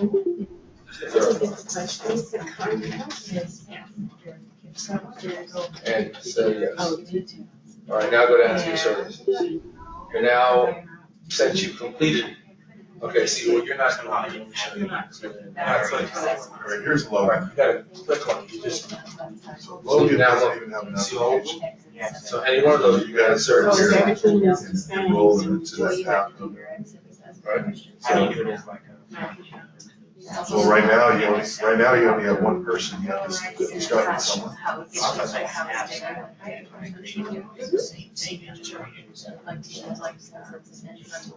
Just check off. Is he in an app? Who is it? Who has?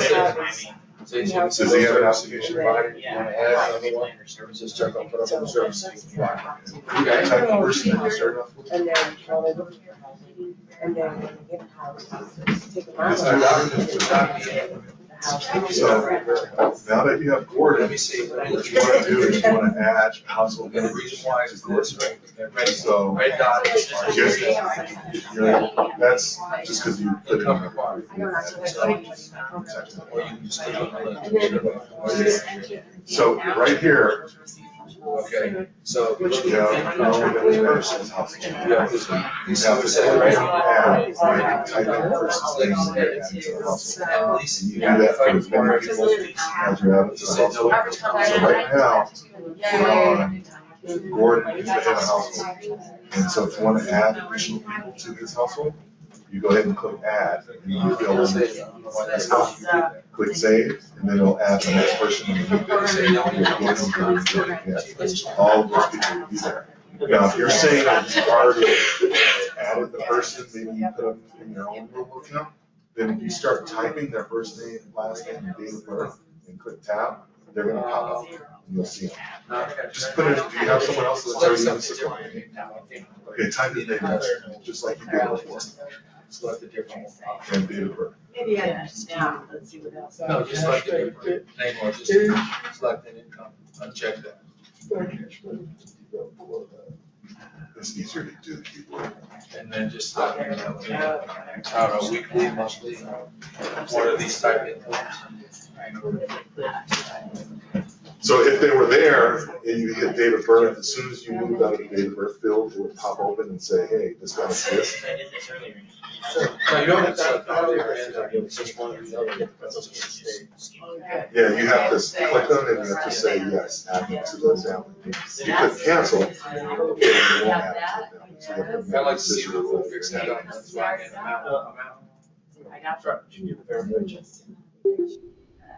Okay. Also verify and see. Verify, check it. Okay, yes, Rebecca, everyone was supposed to go to PATH. We'll be able to enter the dollar amount in the units field in the real system. We need to do that for SSVF. Dollar amount where, Phyllis? Will, is it supposed to create a container for service when you close out of the window? When I click add and try to close it out, a service entry is created to spite the warning that popped out. I guess you meant in spite the warning that popped out. Is it supposed to create a container? Yes, all these containers. So in the when you create the application, there were those 3 check boxes, the domains in the top. When you select those automatically create the container, and those are going to be there based on the program entry. Once you do that, then you can add services based on those particular containers. Phyllis, units is what we use now. I still don't know where we're talking about, Phyllis. There's the units, I don't think you can fill those in the referrals or service. Where, I don't know, what page is she? In the service, so go to the service, and go to add a service. All right, let me catch up here. Complete verification, yeah. Sorry. I don't know what I was looking at. You were done. All right, let me catch up with you, Phyllis. You're on services now, you go down to your services. So go down to services.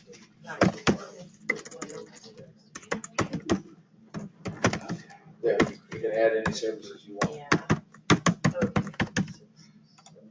Add. And check off. It's under services, but we cannot do it in the demo. It shows blank after you enter demo. I'm looking right now. Give me 1 second, Phyllis. So that day, you look at those two services. Okay, I think I have path, and I'm still enrolled. Give me 1 second. Let me finish helping Phyllis. Verify. They didn't set any units for that program. Complete. But you turn units on. Services. Okay, that's what, yeah. But it said no units. So Okay, so which one? The referral ones here? He answered the units.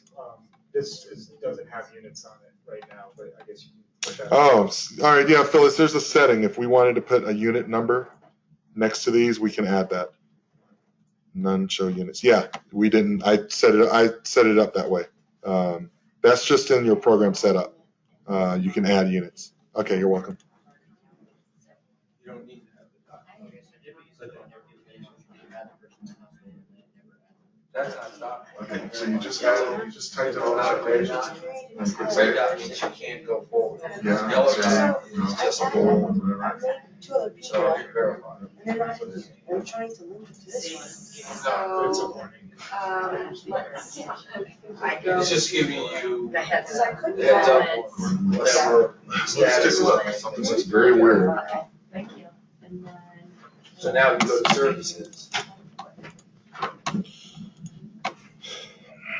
Okay, so you didn't create. Give me 1 second, Will. That's fine. So you pick one, then just check whatever services you. Okay, here's Gordon.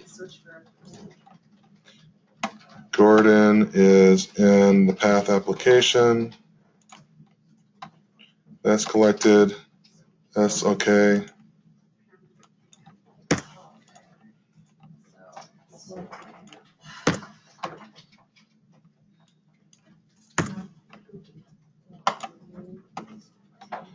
All right.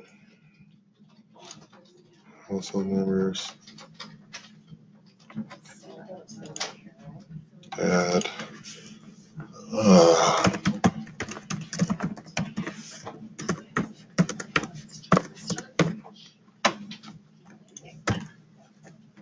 You want the health insurance back up, what you do is click on it again.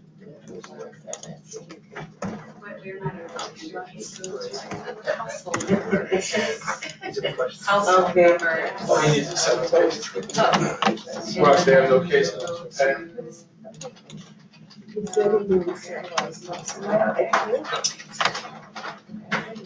So. I think this started. Question? Question? Oh. Okay, I need to see what you're doing because it just added it without an issue. So go ahead and just Click on the, that's the exit one, right? click on that. It's not going anywhere. No, it's in the Something details. really weird. And I did that, and then. Just close the whole browser down. There's got to be something cached in here. So you did the Oh, exit. then I right? need to press. Excellent. Yeah, you have to begin, right? You got to exit, that's your final step. Okay. Once you do that, everything but application is locked, right? That's where, Yeah. okay. He just needs to add another member to a household. Okay, so everyone should have been able to put in a service. Is there anyone not able to put in a service? All right, let me check the chat. Clicking on cancel the warning screen creates a service anyway. That's what I was referring to. So it must be set up in the system, Will, because you can set up services to automatically generate. I don't know. I created, like 8 programs, so I'd have to look it up. But it sounds like that's part of the program setup. Path. So you guys needed to be able to do case notes, right? In Path. So let me see if I could just quickly set up some case notes. Path.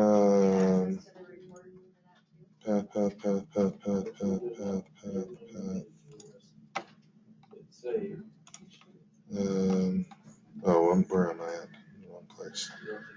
Organization, program.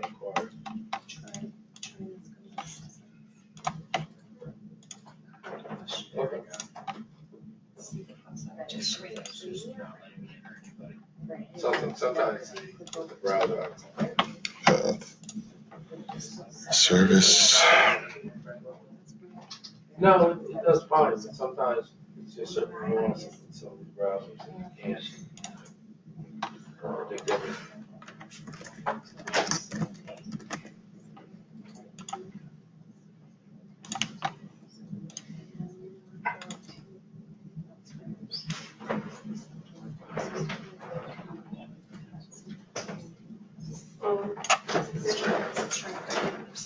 Whatever. Over question.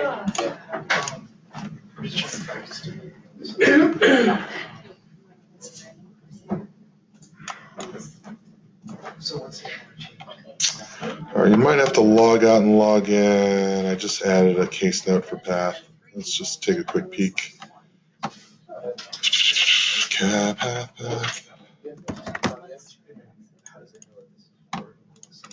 Because that's what it is, it's a review. And it knows what year it is.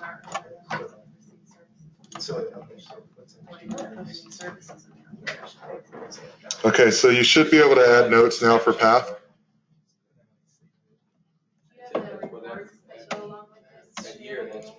With the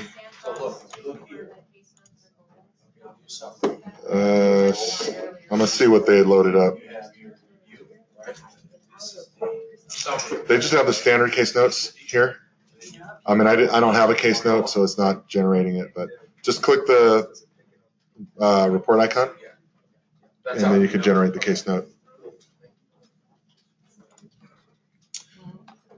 Okay, so is everyone able to do case notes? No? Anyone else? Case notes? Some people have already asked this question. Yeah, well. No, there you go. Case notes here. You guys Go able to to do the case case note notes? page. Yeah, but I'm trying to link two people together and I can't do that. Okay, So I just did go to this. the application. Yeah. Go to the head of household. So, yeah, okay, that one, but I want to add somebody else. Okay, click add. Okay. Type in add. No. Oh, I'm sorry. Go to head HH members. That's where we went to. Yeah. And I clicked Then click add, add, please. and it just brought me to the other person. Okay, you're verified, so you gotta undo the lock. Because you locked it, remember your verification locks everything down, so just go to the verification tab and unlock it. And go back to the members. And go ahead and click add. That's how you do it. No. Because there's somebody already in there. Click add. Just, yeah, okay. Okay, now put in their name, Because there's put in somebody, their last name, it'll pick up them. put in their date of birth. I don't know what I wrote there. Well, you gotta know, if you know that, then you'll add the Search person. for somebody without that information. So the way you're supposed to do it is add them to the household. And, but if they're not added to the household, then you enter in the client information, which you should have, right? First name, last name, and date of birth. And then it would Unless add. it's somebody already in the system that may have come in separately and you might not know that person's information, or for the purpose of deduplicating, if there's somebody in there with the correct information. But how do we know unless I mean, you have to use something to identify them. Yeah, you have to be able to. But right now with Adsystech, you can search for somebody with just like a first and last and it'll. So you put first, last, and Yeah, toggle off. generally what I just do utilize those two, like Okay. first, and then a list of names come up. Toggle off for date of birth. I don't know what I put in. Well, don't put anything. Okay. Click the tablet. Yeah. So, okay. You're going too fast. All right, click in date of birth Okay, and tab. Start at 4. okay. Sorry, and there's no client with that name. Do you know their full name? But yeah, I just put, there should be two of them in there. Okay. Cancel that, just leave, let's just go through the. Miles, okay. Cancel out. So do the ad, Okay. do the ad, You're not put in even. there first name. Yeah, I am, I just Last, that, is that their full name? That's the one where we don't have. So case notes. Yes. So let's exit. Tab. Yeah. I can't, see, I'm not even reading the case. Click add. Oh, it's not searching. Right, That's what you wanna search there. right. Find Because them. what I Or did the before, application. Click it the top right popped corner. up two of the ones that I already put, but they weren't, I couldn't connect them to that. And Well, the no. city, yeah. You don't need to, at some point, I mean, the way we look at it now Good enrollment. is that eventually you're gonna get their correct first name, last name, date of birth. At that point, And we your will then connect application. it. You might have to, We'll do the connection. We're not looking for you guys to connect it. unlock it. If that person has it, it's gonna pop it up. Go to your Okay, first name, last name, date of birth, and at that point, we make a connection. So it's partial, you don't have the information. So I already said, But if we want, I mean, we could pop it Check up on all partial. checkboxes so It's you just that have it's all gonna the be checkboxes. somewhat, if I lose So focus then on click these save, two, like verify. and not date of birth, I mean, we could pop it up on date of birth and say, ignore date of birth in the search. And you'll get everybody with that first name, last name, date of birth, with date of births, and then you'd have to look for it. that's sometimes how I find people on the system. It's just that, and then they give me their date of birth, but I already put that information in. So when you first generate Between, like, the application, I know. you, so typically, I mean, we can, when I'm you saying. set it up, I add have that. them all defaulted, so you don't even have to think about it. If it's blank But date of birth, it's only me. Right. So you have to, I didn't default, so you have to actually check So all well, the. now I have. If they were that checked in the first, beginning, then you wouldn't be going around like cleaning up. But why couldn't this You know what I mean? option show up in here? no, I'm saying, we could, if you put Are a you guys blank date able of to do birth, case notes? ignore date of birth and search on. Case notes are okay back here? And pop up. Okay, so let's go and begin the exit process for our client. Before we exit them, let's do I'm telling you, search like that. annual assessment. So we're gonna go to the head of household history page, I mean, we have it. and we're gonna see the add button, and we're just gonna click add. Thank you. And when you click add, you're gonna get a record with a date, and it's gonna say review, and it will be highlighted. When that record with the date and the view is highlighted, go ahead and click detail, and then you can modify that snapshot, and or on the bottom, click the little plus button next to the assessment.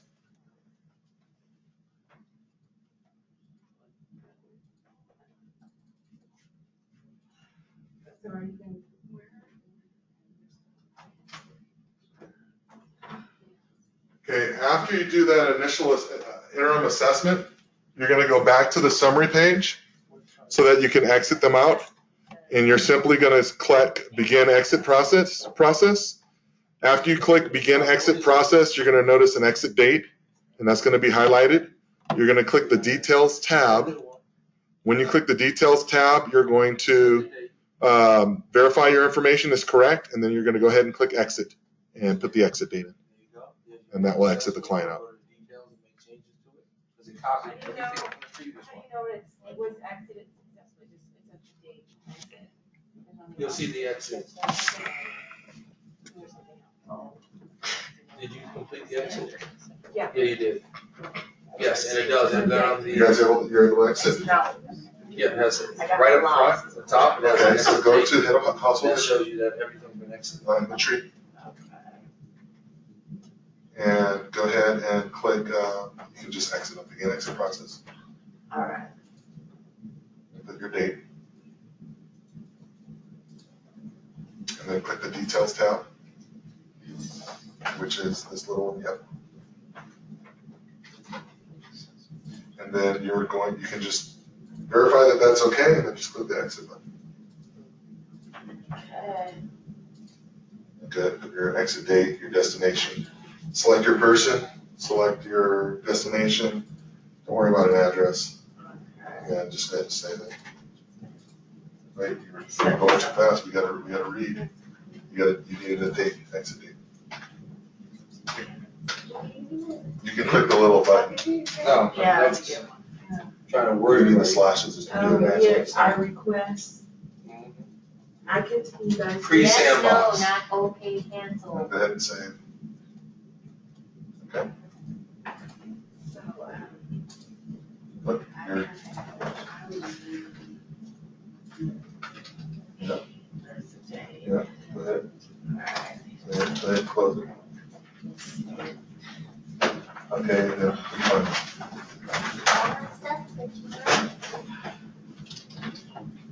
So you have your exit date, 7/8. The client's exit out of the Because I grabbed it here and the I don't think I got myself one. You guys were able to exit? Okay.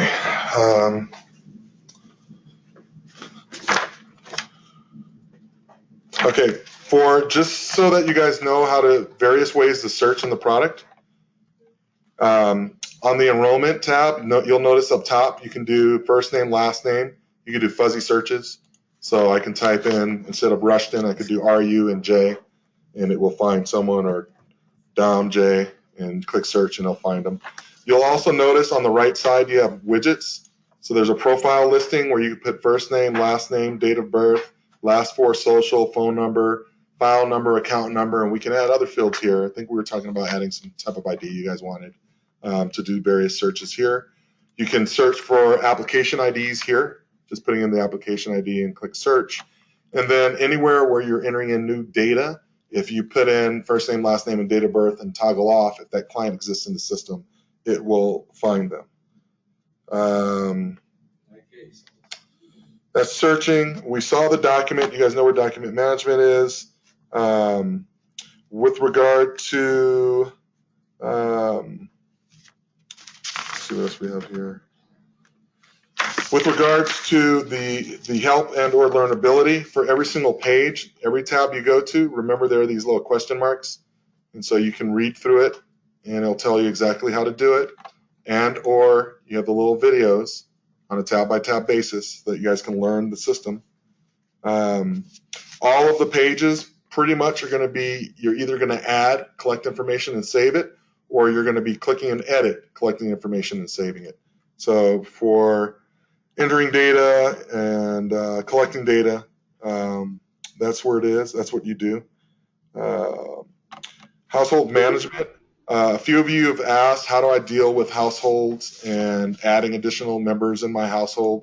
For the household members tab, you simply are on the household members tab for your head of household. You would have an add button and you click add and you just type in that person. It will add that person to the household. If that person exists in the database, then when you type in their first name, last name, and date of birth, the system will search and say, they already exist. Do you want to use them? Then you have to tell the system, yes, you do, or no, you don't, because that name may exist already. Two people may have the exact same name and the same birthday. So just because it pops up doesn't mean that that's the person you need to use. You have to tell the system, yes, that's the one I want to use. Entering data. Services are really simple to enter. You just click the add button and you get the pop-up, and then you just check off all the services that you want to use. You can also do services on case notes. So again, on case notes, you just click the add button. You enter in your whole note or what have you, but on the bottom of your case notes, there's also the ability to enter in services. So sometimes you can just enter in case notes and then just click all the services. Let's say you do case notes weekly. You can quickly enter in case notes from there. With regards to outcomes, if you have outcomes and you set up outcomes in your system, in your case notes, you'll notice outcomes achieved. All you do is click the drop down and select the outcome that you achieved. And so now you're measuring outcomes for your client. Communications, we have the messaging. Somebody's been sending messages, apparently. Okay, people have been sending messages. So, well then. So, basically there's this little messenger tool that we have. And so you can communicate to users and or groups. So not only can I send a message to an individual user, but I can send it to the whole user group of this agency or what have you to communicate.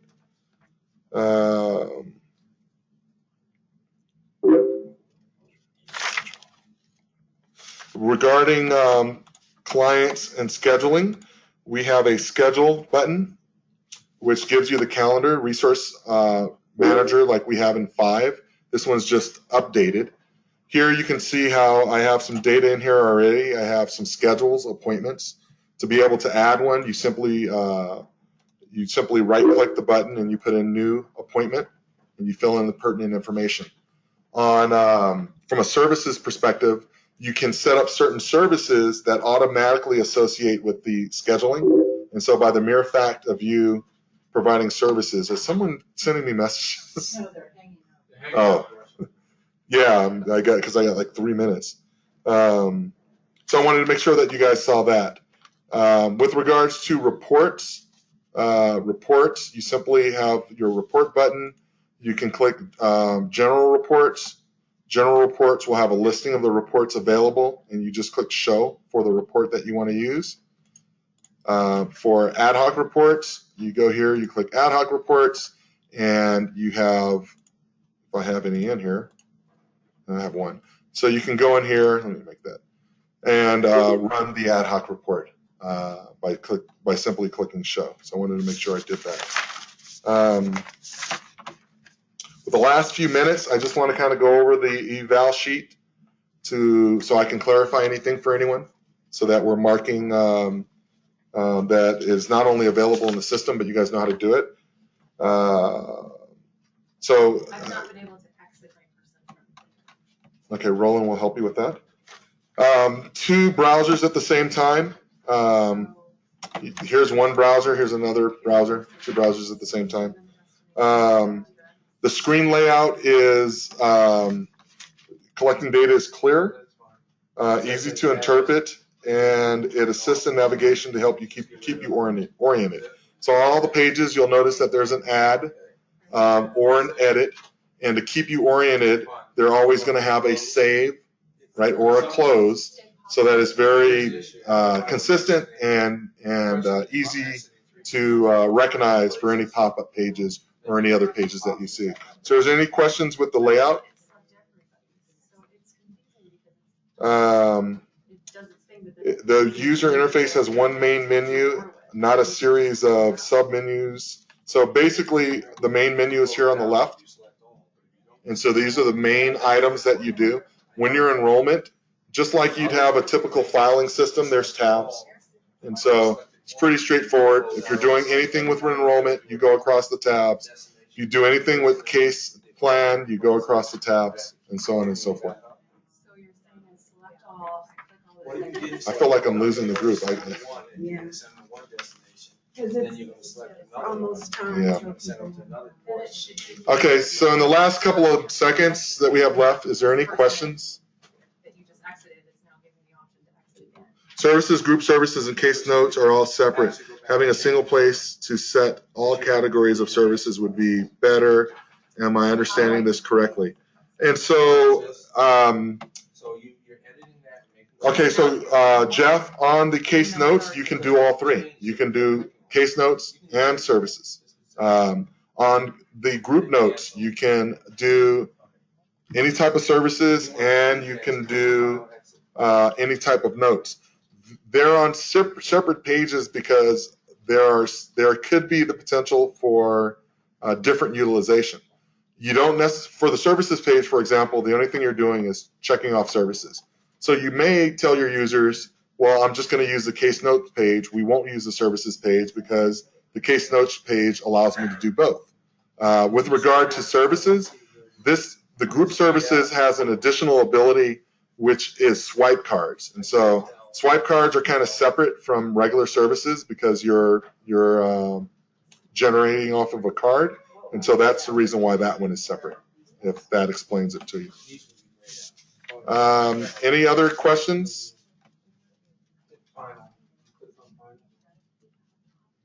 No, if you want to see all three services, you don't have to go through 3 paces. All of the services can be generated. So for instance, if I go to case notes, I can set the system up so that I can make every single service that this organization offers right here. It's just a matter of settings. I happen to set this up so that it could be a little bit more diverse. But if you want to simplify it and set it up so that I could do all my case notes and set up all the services here that this organization provides, you can do that. Again, the only difference is group services has the swipe card functionality, and you don't want to do swipe cards underneath someone's case notes because swipe cards relates to any number of clients, where this case notes is related to one specific client. That answers your question. Any other questions?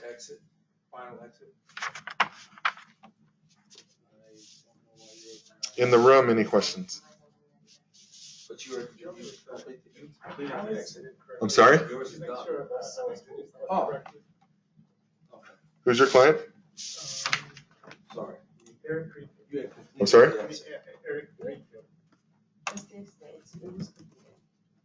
You had completed your exit. Sorry. I can't, from my angle, it's hard for me to see. So it wouldn't, there wouldn't be a number there if. No, you don't have any. Yeah. Because you could individually exit people. I don't think you are exited. Go. Eric.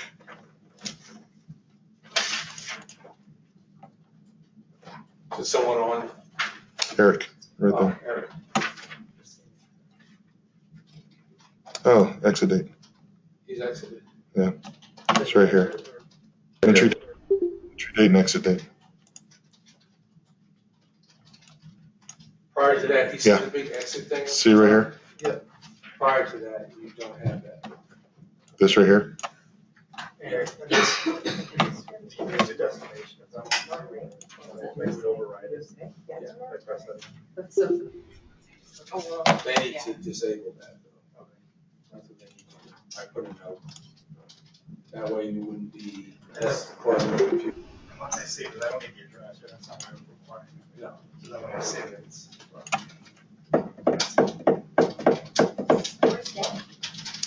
Deb is in New York, I think, visiting her daughter.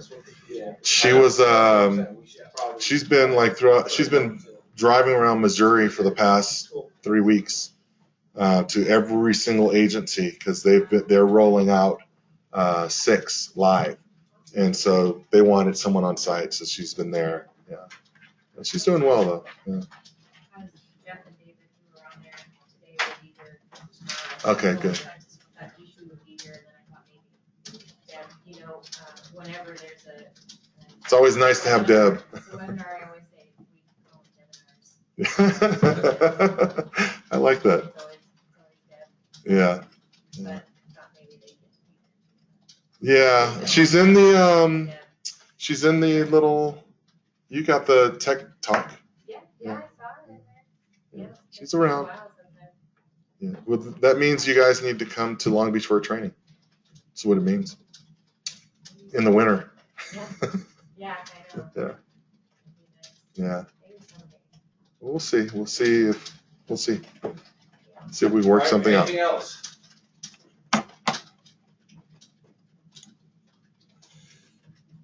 Okay.